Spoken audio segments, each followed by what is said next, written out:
तो आदाब, नमस्कार, गुड इवनिंग, सत श्री अकाल। एक बार फिर आप तमाम लोगों का स्वागत है क्राइम तक की कहानी के इस एपिसोड में। उम्मीद है पूरी फैमिली अच्छी होगी, अपना ख्याल रख रही होगी। पिछले कई दिनों से, बल्कि मैं ये कहूँ कि लगभग 20 दिनों से दिल्ली पुलिस को अगर किसी चीज़ का सबसे ज़्यादा और बेसब्री से इंतज़ार था तो वो था श्रद्धा मर्डर केस में श्रद्धा की डीएनए रिपोर्ट का। 11 नवंबर को आफ्ताब को अरेस्ट किया था दिल्ली पुलिस ने और इसके बाद उसने खुलासा किया था और फिर जांच चलती रही। आफ्ताब के पॉलीग्राफ टेस्ट हुए, नार्को टेस्ट हुए, तमाम सैंपल उठाए गए और फिर पहली चीज़ जो दिल्ली पुलिस को साबित करनी थी वो ये कि वाकई श्रद्धा जिंदा है या मर चुकी है। अब ये साबित कैसे हो, क्योंकि लाश तो थी नहीं, चंद हड्डियाँ थी। 13 ऐसी हड्डियाँ दिल्ली पुलिस ने महरौली के जंगलों से बरामद की थी और फिर उसे सेंट्रल फॉरेंसिक साइंस लेबोरेटरी, जो कि दिल्ली में लोधी रोड पर है, जहाँ पे सीबीआई का हेडक्वार्टर है, सीबीआई के दफ्तर के अंदर ही सीएफएसएल बना हुआ है, वहीं पे ज़्यादातर हाई प्रोफाइल केसेस की जांच होती है, तो वहीं ये सैंपल भेजे गए थे। 2 चीज़ें पता करनी थी दिल्ली पुलिस को। पहली कि जो 13 हड्डियाँ मिली हैं वो वाकई इंसान की है, और दूसरी कि अगर वो इंसान की है तो वाकई श्रद्धा की है। पहली चीज़ जो टेस्ट में सामने आई वो ये कि हाँ वाकई वो इंसान की हड्डियाँ हैं।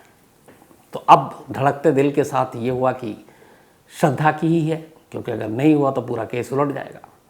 श्रद्धा के फादर विकास वॉलकर, इनका सैंपल लिया गया। दिल्ली पुलिस ने उनसे पूछा, उन्होंने इजाज़त दी और सैंपल लिया गया उनका डीएनए ब्लड से। अब उस हड्डी से जो 13 हड्डियाँ जंगल में बरामद हुई थी उनसे उसका मिलान किया जाना था कि क्या जो विकास वॉलकर का डीएनए है और इन हड्डियों का डीएनए सेम है। अगर है तो फिर काम हो गया, क्योंकि दोनों बाप बेटी हैं। सेंट्रल फॉरेंसिक साइंस लेबोरेटरी ने आज सुबह दिल्ली पुलिस को डीएनए की अपनी वो रिपोर्ट सौंप दी। दिल्ली पुलिस के special commissioner law and order mister Harpreet Singh Hooda, उन्होंने बाकायदा ये आज ऑफिशियली ऐलान किया कि उन्हें आज रिपोर्ट मिली है। और डीएनए की इस रिपोर्ट के अंदर क्या है, मैं वो आपको आज पूरी कहानी सुनाता हूँ। बल्कि एक साथ 3 रिपोर्ट आई है। डीएनए की भी रिपोर्ट आई, फिर फॉरेंसिक लैब से जो ब्लड स्टेन किचन और घर के अंदर मिले थे आफ्ताब के छतरपुर पहाड़ी से, उसकी भी रिपोर्ट आई है। जो पॉलीग्राफ टेस्ट हुआ था अंबेडकर हॉस्पिटल में, उसकी भी रिपोर्ट आ गई है। 3 रिपोर्ट आ चुकी है, सिर्फ एक रिपोर्ट का आना अभी बाकी है और वो है नार्को टेस्ट का रिपोर्ट। नार्को टेस्ट सबसे आखिर में हुआ था। तो एक तो ये सारी रिपोर्ट में क्या है, दूसरा इन सारी रिपोर्ट के बाद या क्या ये केस अब पूरी तरह सुलझ गया या अब भी इसमें कुछ पेचोखम बाकी हैं, अब भी इसमें कुछ उलझने बाकी हैं। तो पहले डीएनए रिपोर्ट की 13 हड्डियां जो सीएफएसएल को सौंपी गई, सेंट्रल फॉरेंसिक साइंस लेबोरेटरी को, उन्होंने उन 13 हड्डियों की जब जांच की तो 13 तो नहीं, कुछ हड्डियों को छोड़कर बाकी हड्डियां विकास वॉलकर के डीएनए से मैच कर गई।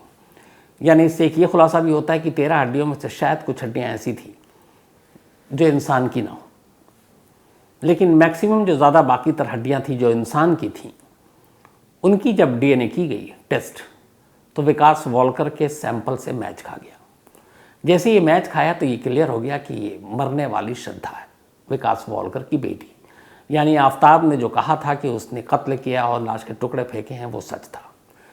अब ये एक पुख्ता सबूत है। नार्को टेस्ट हो या पॉलीग्राफ टेस्ट हो, बाकी चीज़ें हों, वो चीज़ें बदली जा सकती हैं, मुकरी जा सकती हैं, अदालत में मान्य नहीं है। लेकिन डीएनए रिपोर्ट वो रिपोर्ट है जिसके बाद दुनिया की कोई भी अदालत इसको नकार नहीं सकती है।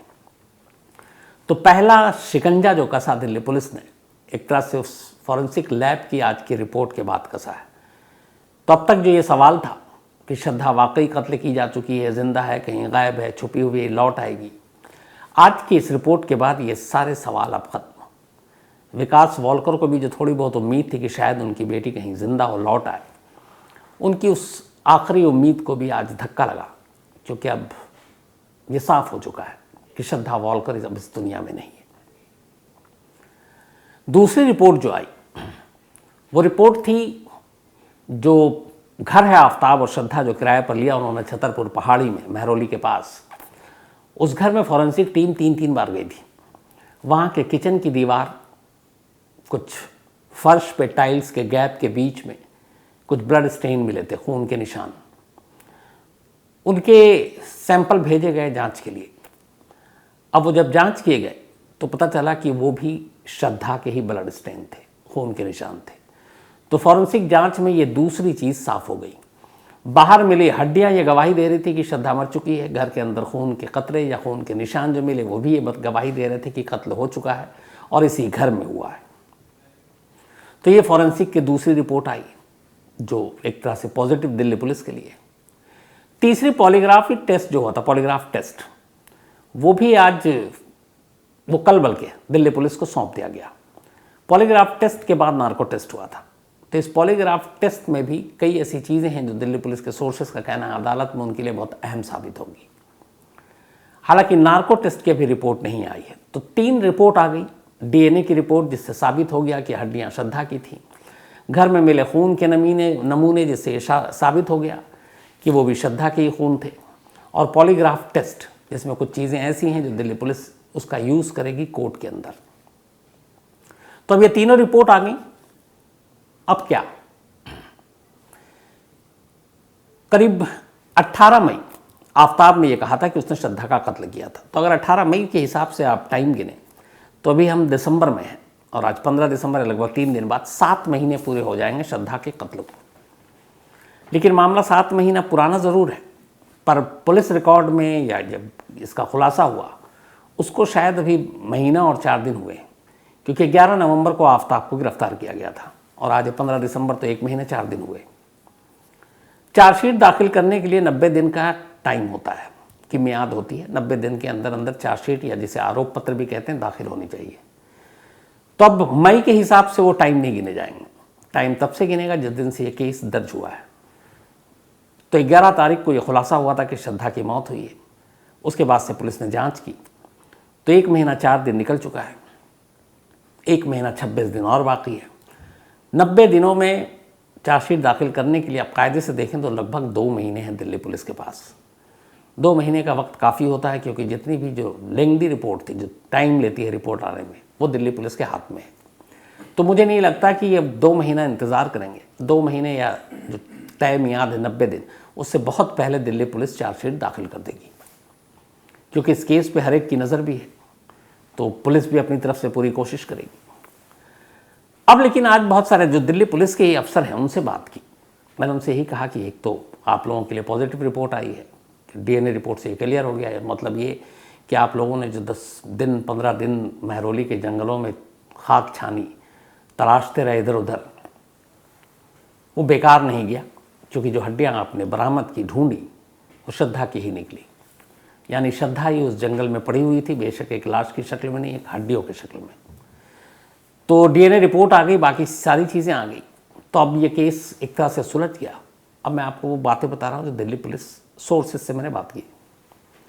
उनका कहना था कि ये ऐसा नहीं है, अभी सिर्फ आधी जंग जीती गई है, अभी आधी जांच पूरी हुई है, अभी और बहुत काम करना बाकी है।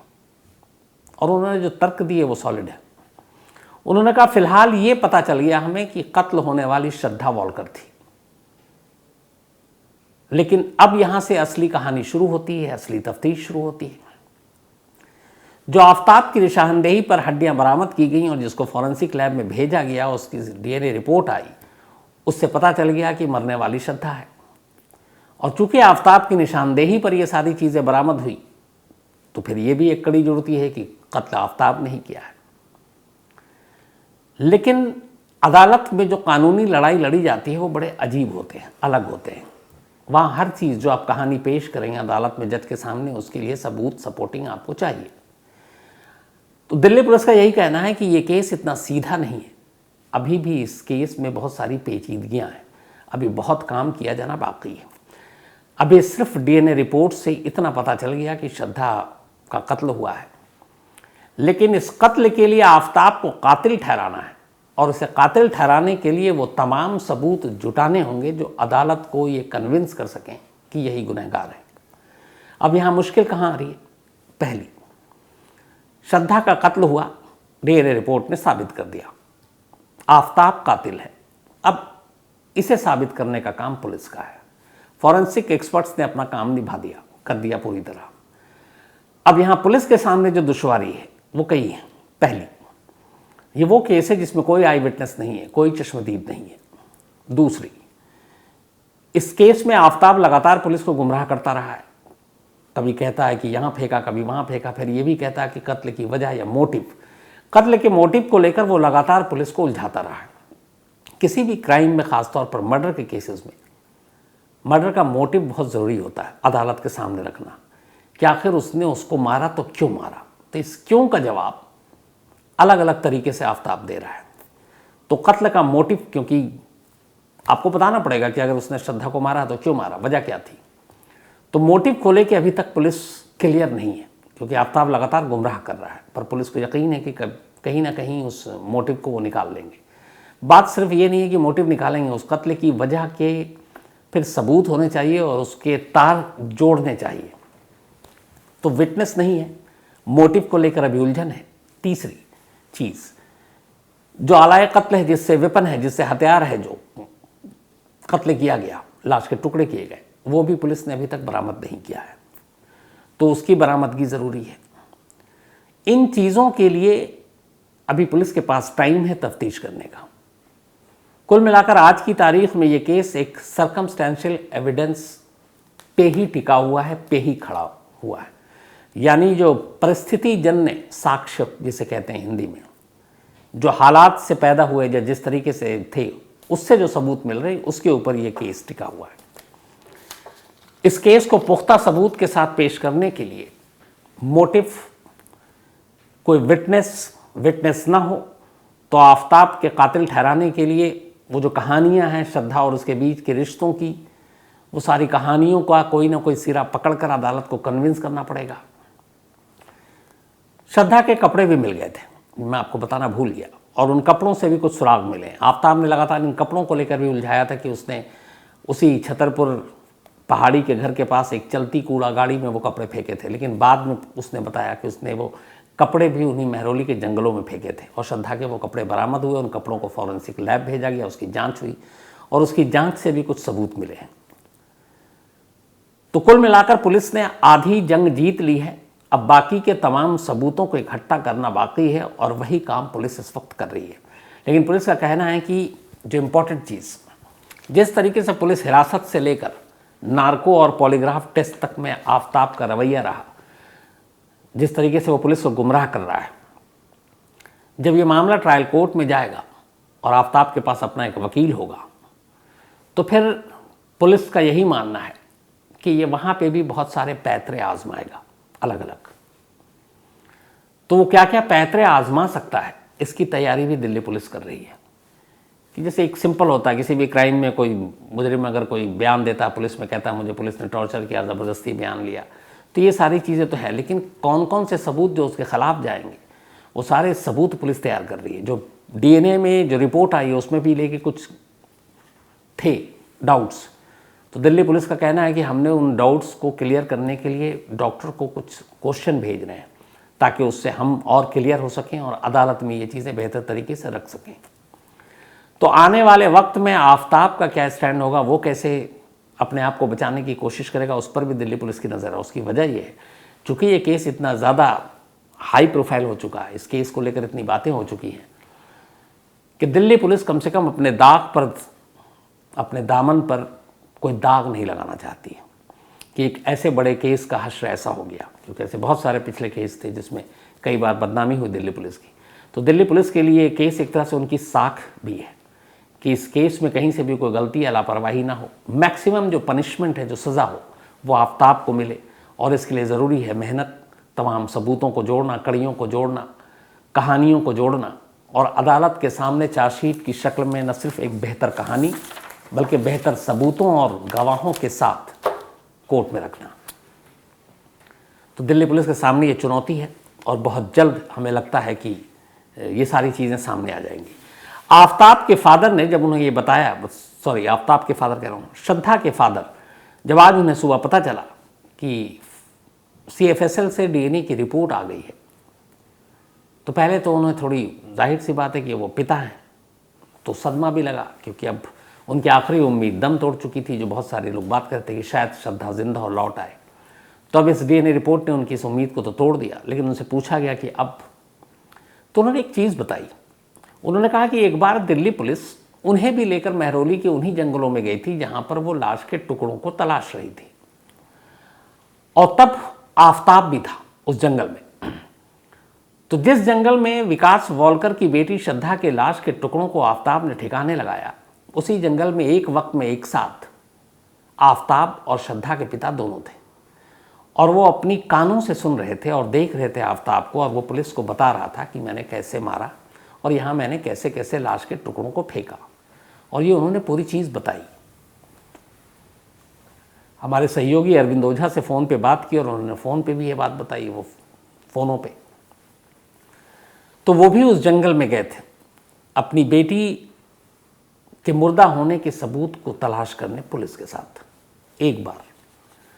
अब उनका यही है कि डीएनए से क्लियर हो गया कि उनकी बेटी इस दुनिया में नहीं है, तो उनकी एक ही मांग है कि आफताब को जितनी कड़ी से कड़ी सज़ा मिले, शायद वो भी कम है, तो कहीं से भी कम उसको कोई रियायत या मुरव्वत उसके साथ नहीं होनी चाहिए।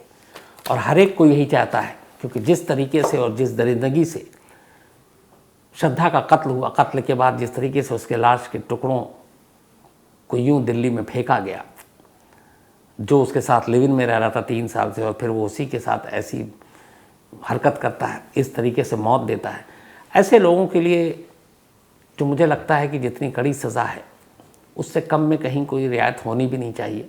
और यही दिल्ली पुलिस के लिए एक चैलेंज है, क्योंकि दिल्ली पुलिस के ऊपर अब है, अगर आफताब को कड़ी सज़ा दिलानी है तो दिल्ली पुलिस को कड़ी मेहनत करनी पड़ेगी। तो फिलहाल आज की कहानी में इतना ही, लेकिन कहानी ख़त्म करूँ उससे पहले वही सिलसिला। आज पंकज कुमारी पॉल, इनका बर्थडे है, और इनके हस्बैंड हैं राजेश वासुदेव, और बिटिया हैं इनकी मानवी पॉल, उन्होंने भेजा है। तो हैप्पी बर्थडे पंकज कुमारी पॉल जी। साथ ही बंटी राउत का भी आज जन्मदिन है, तो हैप्पी बर्थडे बंटी। और इनकी बेटी है माउली, उन्होंने भेजा है। सचिन पाटिल, इनका भी आज बर्थडे है, तो हैप्पी बर्थडे सचिन। साथ ही हेतवी त्यागी, इनका भी आज जन्मदिन है, तो हैप्पी बर्थडे हेतवी। और ये निखिल त्यागी जी की बिटिया हैं। नवीन पहल, इनका भी आज जन्मदिन है, तो हैप्पी बर्थडे नवीन। बल्कि 14 को था बिलेटेड हैप्पी बर्थडे, और अजय और मोहित ने भेजा है। इसके अलावा सुमित प्रभाकर, इनका 9 को था, तो बिलेटेड हैप्पी बर्थडे सुमित आपको भी। और प्रभा रंजन जी ने भेजा है। साथ ही सुधाकर गुप्ता जी, इनका भी 6 तारीख को बर्थडे था, तो बिलेटेड हैप्पी बर्थडे सुधाकर साहब। सुचित्रा जी ने कहानी की फरमाइश की है। गुफरान अंसारी सऊदी अरब से, थैंक यू सो मच आपके मेल के लिए। इसके अलावा Chitra Gandhi ji, thank you so much Chitra ji, अच्छा लगा आपका मेल पढ़कर। इसके अलावा नंदन बठानी, इन्होंने एक कहानी की फरमाइश की है। उस्मान अंसारी, अंकिता भंडारी मर्डर केस की अपडेट इन्होंने पूछी, अभी तक उसमें कोई अपडेट नहीं है। चार्जशीट दाखिल हो चुकी है, जैसे ही इसमें कुछ नया अपडेट आएगा मैं आपको ज़रूर बताऊंगा। हाँ, अंकिता भंडारी मर्डर के वो केस में जिस लड़के को पकड़ा गया जो कि नेता के बेटे हैं, उनके ऊपर भी मॉलेस्टेशन और इसका एक इल्ज़ाम लग गया है और एफआईआर दर्ज हो गई है। इसके अलावा नील शर्मा ने कहानी की फरमाइश की है। पारुल सिंह ने कहानी की फरमाइश की है। चिराग खलासी केनिया से, इन्होंने भी एक कहानी की फरमाइश की है। तो आज कहानी में इतना ही। अब आपसे मुलाकात होगी कल रात 9 बजे किसी नई कहानी के साथ। तब तक अपना ख्याल रखिएगा। Thank you very much.